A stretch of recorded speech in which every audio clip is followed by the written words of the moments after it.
Bom dia, tudo bom? Meu nome é Júlia, sou da Universidade de Brasília e eu vou apresentar para vocês meu trabalho, que é sobre a distribuição de briófitos. Bom dia, tudo bom? Meu nome é Júlia. Bem, primeiro, a Ilha Elefante ela ficou muito conhecida por causa da expedição do Shackleton, que o navio deles afundou e eles ficaram um tempo na Ilha Elefante para esperar resgate e tudo mais. Ela tem esse nome principalmente por causa da quantidade de elefantes marinhos, tá, que a gente encontra na ilha. Ela também tem grande parte do seu território recoberto de gelo, o que dificulta o desenvolvimento de flora e fauna. E ela também tem um clima muito extremo, ou seja, o clima varia muito. Aqui é a localização da ilha. Ela fica nesse pontinho vermelho no centro. Ela faz parte do arquipélago das Shetlands do Sul. E ela fica localizada a 245 quilômetros ao norte da Península Antártica. Eu vou falar um pouco sobre os objetivos do trabalho. O objetivo principal era mapear toda a ilha e verificar as áreas com baixo número de coletas. Então a gente fez basicamente, vai fazer esse mapa para verificar áreas de interesse para realizar novas coletas em futuras expedições que serão feitas na ilha. Materiais e métodos. Primeiramente, a gente fez a planilha com todas as espécies já coletadas, todas as amostras já coletadas na ilha. Separei elas por data e por década. E depois verifiquei as coordenadas de cada uma para aplicar e colocar no mapa de acordo com as coordenadas e com as datas. Depois disso foi feita uma análise para ver quais das regiões iam realmente precisar de mais coletas, quais regiões já tinham coletas bastantes, e verificar também a possibilidade, né, quais regiões podem ser feitas outras coletas de novo. E feito isso, vai ser feito o relatório final com todos esses dados para a futura expedição. Os resultados. Até 1977, a gente conseguiu encontrar um total de 30 espécies espalhadas por todas as coordenadas que tinham sido feitas nesse período. Foram no total 21 coordenadas em toda a ilha.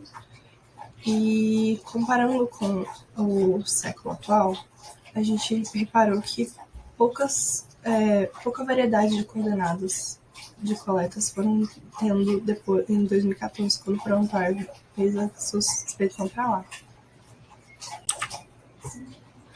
Aí aqui a gente tem um mapa de distribuição. Esse mapa está separado por períodos de décadas, mais ou menos, das expedições que foram feitas. E ele foi feito utilizando o programa QGIS. A gente consegue ver que, por exemplo, em 1916, a gente teve 2 coletas, porém essas coletas elas não tinham coordenadas, então a gente não sabe onde elas foram feitas. E em 2014, que é o ponto amarelo, foi as coletas feitas pelo Brasil. Elas todas se mantiveram no mesmo lugar, que se chama Chicker Point, que é próximo ao abrigo brasileiro. Outra coisa que a gente vê aqui em 1970, que a gente teve uma das maiores expedições feitas pelo Alisson. E ela foi coletada em várias áreas da ilha e foi a que mais teve mais coletas, assim. Aí as conclusões. A gente viu muita variedade de coletas, principalmente entre 1916 e 1971. A década, por exemplo, de 1962 até 1971 foi a que mais teve variedade, que é a década que teve a expedição de 1971, 1970 a 1971 é a que mais teve coletas. Teve algumas épocas que a gente não teve coleta, entre as décadas de 1932 e 1941, de 1942 a 1951, 1982 a 1991, 1992 a 2001 e 2002 a 2011. Essas datas elas foram separadas dessa forma para agrupar expedições que foram feitas juntas. Por exemplo, a de 1970 a 1971 foi feito para agrupar dessa forma melhor cada década.